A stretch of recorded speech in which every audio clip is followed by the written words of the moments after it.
Hello everyone, today I'm going to solo Scholomance on a level 70 protection paladin with green and blue items. I'm going to winter everything that I find, and this is to make it easier to estimate the amount of raw gold we can expect to make with this farm every single hour. And if you're mainly interested in raw gold making, then I highly suggest you to check out my Wrath of the Lich King gold making guide. You can find this in the description below the video. Anyway, let's start this farm. The reason why I jumped down here is because I'm capable of pulling way more enemies compared to going the normal route. And when I jump down here, I always use my bubble to avoid some damage. Then I drop a consecration, and I of course use my retribution aura. On top of this, I also like to use my holy wrath to do AoE damage, but also stun the undead targets. But just remember that when you kill some of these, there will also be this green gas, and this you need to run out of, else you will take a high amount of damage. But yeah, this is always the first pull that I do, and another reason for doing this as the first pull is because they will respawn before you even reset the dungeon. So you can always come back here at around 10 minutes later, and then you can get some more loot. Before you attempt to solo any dungeon, then you need to know about a nerf, or well, something Blizzard implemented recently. There's going to be a 1 minute timer, and after that 1 minute, all the creatures will start stunning you. When you're stunned, you're not going to have any defense, so you cannot dodge, block, and whatsoever. This will result in you taking a lot of damage, so it's so important that you always start killing the enemies as fast as possible, so you kill them before they start stunning you. However, you don't have to worry that much about the stun. I mean, if you don't pull too many enemies at the same time, you can easily get stunned and still manage to survive. One thing you just need to know about is that if you start bubbling, you can still get stunned even when you're bubbled. So this can make it quite difficult for you to even cast a heal, and in most cases you might end up dying. So if this is going to be the first time that you attempt to solo a dungeon, then I highly recommend you to just do some small pulls and get a feeling about the stun, but also the amount of damage that you take. And remember that the pulls that I do right now is kinda small. The reason for this is because of my gear combination, the green and blue items. So if you start getting some good gear in the pre-patch, well, then you can also do way bigger pulls and get even more gold every single hour. By the way, for those of you still watching, I always use my Hand of Reckoning to range pull. The reason for this is because this taunt ability will do a bit of damage, and you can even use this 30 yards away. So in the end, this will save you a lot of time, because you don't need to body pull every single monster. You might also notice that I place a skull on top of this boss. This is going to have a huge impact in a moment, because this boss will spawn a lot of illusions, and when you place the skull on top of the boss, then it's also easier for you to target the right one. What I also like to do is to use my Judgment of Light on the target with the most health. When I do this, I'm also able to use a lot of auto attacks on the target before it dies. And when my Judgment of Light is active on the target, I will also do a lot of healing. So if I accidentally cast this on a non-elite and I kill it fast, then there will be a lot of seconds where I don't have a Judgment of Light on a new target, and I will miss a lot of healing.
Alright, so this is also the location where I jumped down in the beginning of the dungeon.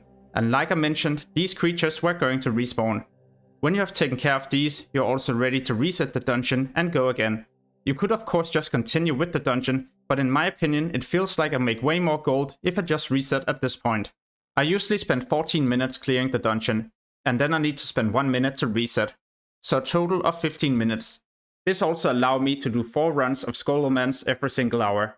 And each of these runs usually grant me around 50 raw gold. So every single hour I'm estimated to make 200 raw gold. So this is definitely a great way to make gold on the first servers. And because I vendor everything, then you don't need to spend time going to the auction house to post these items.